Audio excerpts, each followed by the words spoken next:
আসসালামু আলাইকুম, কেমন আছেন? অনেকেই চিন্তা করেন যে একটি ওয়েবসাইট আসলে আপনাকে কি দিতে পারবে, এই ধরনের প্রশ্ন অনেকের মধ্যে থাকে। তো এই প্রশ্নটার সহজ সমাধান হচ্ছে যে আপনি যদি চিন্তা করেন যে একটা ওয়েবসাইট করবেন মানে হচ্ছে এটার মাধ্যমে আপনার অনেক কাজ আসতে থাকবে, আপনি সেই ওয়েবসাইটের মাধ্যমে মোটামুটি কাজের ফ্লোতে চোখে দেখবেন না, এটা আসলে একদম ভুল ধারণা। কারণ হচ্ছে এই সুবিধাটা তারা পেয়েছে এতদিন যারা আপনার একটা ওয়েবসাইট আগে তৈরি করেছে এবং সেই ওয়েবসাইট নিয়ে তারা বেনিফিটের জন্য কাজ করেছে, তারা ওয়েবসাইটে রেগুলার আপডেট করেছে। কথার কথা, আপনি 15-16 বছর ধরে ওয়েবসাইট ছাড়াই বিজনেস করছেন এবং আমার আসলে অনেকেই নক দেন, অনেক ক্লায়েন্ট আছেন যারা আসলে বলেন যে ভাই এত বছর ধরে কাজ করছি, আমার আসলে ওয়েবসাইটের কখনো প্রয়োজন হয় নাই, সবসময় আমি রেফারেন্সের মাধ্যমে কাজ করেছি। তো ভাই, আপনি রেফারেন্সের মাধ্যমে কাজ করেছেন, দ্যাটস ফাইন, কিন্তু আপনি এখন যেহেতু ওয়েবসাইটের কথা চিন্তা করছেন, মানে হচ্ছে কোনো না কোনোভাবে আপনার ওয়েবসাইটের কিন্তু এখন প্রয়োজন হচ্ছে, অর্থাৎ আপনার রেফারেন্স এখন ঠিক মতো কাজ করছে না। তো আলটিমেটলি আপনার যদি এখন ওয়েবসাইটের প্রয়োজন হয় আর আপনি ধরেন 15 বছর বা 10 বছর নষ্ট করে ফেলার পরে এখন এসে চিন্তা করেন যে আপনার কিছু একটা করবেন এবং করা শুরু করবেন আর ফ্লো শুরু হয়ে যাবে, ভাই এটা একদম অবান্তর চিন্তা।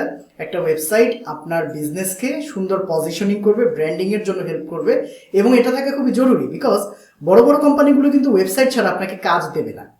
কারণ তারা দেখবে আপনার আসলে কতটুকু যোগ্যতা আছে, সেই যোগ্যতাগুলো বিচার কিন্তু তাকে মানে শুধুমাত্র আপনার সাথে কনভারসেশন করে করবে সেটা না, আপনার যেই বিজনেসের ট্রাস্ট সিগন্যালগুলো আছে যেটার মধ্যে ওয়েবসাইটটা সবার উপরে থাকে, সেই বিষয়টা তারা খেয়াল করবে। আপনার ওয়েবসাইট দেখবে যে আসলে বিশ্বাসযোগ্য কিনা, আপনি যেসব কাজগুলো করেছেন সেগুলো আসলে তার একটা প্রজেক্ট আপনাকে দিলে আপনি সেটা সুন্দর মতো হ্যান্ডেল করতে পারবেন কিনা। তো সবারই একটা চিন্তা থাকে যে তার কোম্পানির জন্য একটা ওয়েবসাইট তৈরি করবে এবং সেই ওয়েবসাইটটা তৈরি করার আগে যেই কোম্পানিকে দিচ্ছে তাদের সব কিছু জেনে বুঝে তারপর হচ্ছে ওয়েবসাইটের কাজটা প্রোভাইড করবে। তো আপনি যদি মনে করেন যে আপনি একটি ওয়েবসাইট করবেন এবং ওয়েবসাইট করলে আপনার এখান থেকে কাজ আসবে, এটা যেরকম ঠিক না, একইভাবে আপনি যদি মনে করেন একটা ওয়েবসাইট ছাড়াই আপনি আসলে ব্র্যান্ডিং করে ফেলবেন, অনেক কিছু হয়ে যাবে, সেটাও ঠিক না। কারণ অনেকেই বলে, আমাদের অ্যাড ক্যাম্পেইনে অনেকেই নক দেয়, দিয়ে বলে যে ভাই আমি অ্যাড রান করতে চাই। তো তাদেরকে আমরা সাজেস্ট করি আচ্ছা অ্যাড রান করা কোনো সমস্যা না, কিন্তু আপনার আগে ওয়েবসাইট তৈরি করতে হবে। এবং এইটা শুনে আচ্ছা ঠিক আছে বলে তারা আসলে চলে যায়, তারা কখনোই আর রিপ্লাই করে না, তাদেরকে কোনো মেসেজ দিলেও কথা বলে না, কারণ তাদের বোঝা হয়ে যায় যে হ্যাঁ এই কোম্পানির সাথে আমাদের কাজ করে হবে না, আমাদের দরকার অ্যাড দেয়া। ভাই আপনি অ্যাডের পেছনে বাজেট করবেন, আপনি যদি কথার কথা $20 করে প্রতিদিন অ্যাড রান করেন তাহলে আপনার মাস শেষে $600 আপনি অ্যাড রান করবেন এবং সেই $600 আপনি অ্যাড রান করার পরে আপনার রেজাল্ট যদি এইটা হয় যে আপনি 4টা বা 5টা ক্লায়েন্ট পাচ্ছেন যাদেরকে দিয়ে আপনি সেই $600 উঠাতে পারছেন না, তখন কিন্তু আপনার টাফ হয়ে যাবে। হ্যাঁ, আপনার কাজ যদি অনেক বড় বড় প্রজেক্টের হয় এবং অনেক অ্যামাউন্টের হয় তখন কিন্তু আপনি একজন ক্লায়েন্ট দিয়েও আপনি পুরো মাস সার্ভাইভ করতে পারবেন, কিন্তু এটা কিন্তু সব ক্ষেত্রে হয় না। আপনি হয়তো এইচভ্যাকের কাজ করছেন, আপনি একটা এসি সার্ভিসিং করে কখনোই আপনি নিশ্চয়ই পুরো মাস চলতে পারবেন না, আপনাকে অবশ্যই প্রতিদিন আপনার এসি সার্ভিসিং এর কাজ থাকতে হবে। অনেক ধরনের বিষয় থাকে যা আসলে আপনার কি ধরনের কাজ, কাজের নেচার সবকিছু বুঝে। এখন আপনি যদি চিন্তা করেন যে আপনার আসলে অ্যাড ক্যাম্পেইন রান করবেন আর আপনার হয়ে যাচ্ছে, এটা আসলে না, বিকজ যারাই হচ্ছে অ্যাড থেকে আপনার সাথে যোগাযোগ করবে তারা যদি অ্যাডের মাধ্যমে অ্যাডটা দেখে ওয়েবসাইটে আসে, তারা সিদ্ধান্ত নিতে খুব সহজ হয়ে যায় যে হ্যাঁ রাইট আমি এদেরকেই তো চাচ্ছি, তখন তারা হোয়াটসঅ্যাপ বাটন ক্লিক করে যখন আপনাকে নক দেবে তারা অবশ্যই সরাসরি কথা বলে কনফার্ম করার জন্যই নক দেবে, এই বিষয়টা বুঝতে হবে। সো সেই ক্ষেত্রে কনভার্সন রেট যদি 3 গুণ বেশিও হয় তাহলে 6-এর জায়গায় আপনার 18টা ক্লায়েন্ট হচ্ছে, অবশ্যই একটা ওয়েবসাইট আপনাকে এইভাবে হেল্প করতে পারে। বাট আপনি যদি চিন্তা করেন জাস্ট ওয়েবসাইট তৈরি করবেন এবং গুগলে আপনি টপ পেজে চলে আসবেন এবং টপ র্যাঙ্কে আসার জন্য, ফার্স্ট পেজে আসার জন্য যদি একটু সময় লাগে আর সেটাতে আপনি চিন্তা করেন আপনার ডেভেলপার কি এমন ওয়েবসাইট বানাইলো যে সেটা হলো না, আসলে বিষয়টা এরকম না। কারণ হচ্ছে আপনার ওয়েবসাইট ডেভেলপারের সাথে আপনার র্যাঙ্কিংটা কোনোভাবে রিলেট করে না। এটা সার্চ ইঞ্জিন অপটিমাইজেশন এক জিনিস, ওয়েবসাইট ডেভেলপমেন্টটা আরেক জিনিস। অনেকেই আবার বলেন যে ভাই আপনারা ওয়েবসাইট ডেভেলপমেন্ট করেন, কিসের ওয়েবসাইট ডেভেলপমেন্ট করেন, আপনারা ফেসবুক অ্যাড দিতে পারেন না বা এটা সেটা। ভাই এক একটা সার্ভিসের এক একটা এক্সপার্টিস আছে।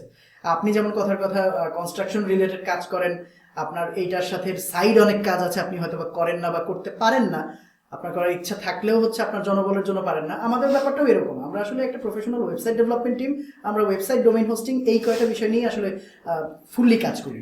তো এর বাইরে কাজের জন্য আপনার যদি হেল্প লাগে সেই ধরনের লোক কিন্তু আমাদের নাই তা না, আছে, আমাদের রেফারেন্সে আছে, আমরা যাদেরকে আপনাদেরকে রেফার করতে পারবো, এতটুকুই।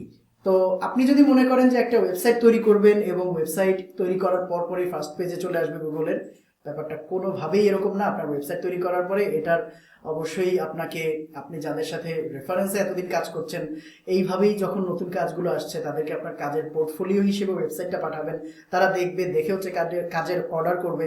এছাড়া হচ্ছে আপনার ওয়েবসাইটটা সময়ের সাথে সাথে গুগলে যেরকম র্যাঙ্ক করবে, ডেভেলপমেন্টের সাথে একটা জিনিস থাকে যে সার্চ ইঞ্জিন সাবমিশন এবং কিছুটা এসইও অপটিমাইজড ডেভেলপ করতে পারা।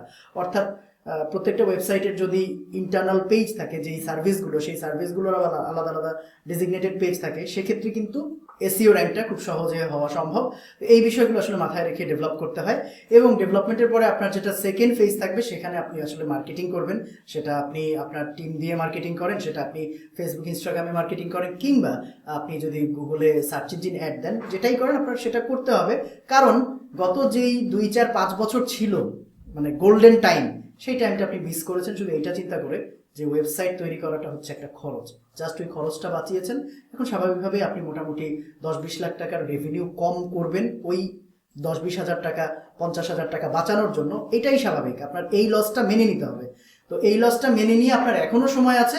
পরবর্তীতে আরো বড় বড় লসগুলো আপনার বাঁচানোর জন্য আপনি এখনই একটা ওয়েবসাইট তৈরি করবেন এবং সেই ওয়েবসাইটটাকে অবশ্যই সেটার পেছনে আপনি সময় দেবেন পর্যাপ্ত। এটাকে মার্কেটিং করতে হোক, এটাতে আপনার রেগুলার যে কাজগুলো করছেন সেটা আপডেট করতে হোক, কিংবা আপনি ভালো একটা অ্যাড ক্যাম্পেইন রান করার জন্য হোক। যদি এভাবে টোটালি করতে পারেন তাহলে ইনশাআল্লাহ আপনি এখান থেকে ভালো একটা রেজাল্ট পেতে পারেন। আশা করি বিষয়টা আমি ক্লিয়ার করতে পেরেছি। তারপরে কোনো প্রশ্ন থাকলে হোয়াটসঅ্যাপে নক করবেন। আর যে কোনো রকম প্রয়োজন বা ওয়েবসাইটের ব্যাপারে অবশ্যই আমাদের সাথে যোগাযোগ করতে পারবেন। প্যাসিভ কুরা সবসময় আপনাদের পাশে আছে। আসসালামু আলাইকুম।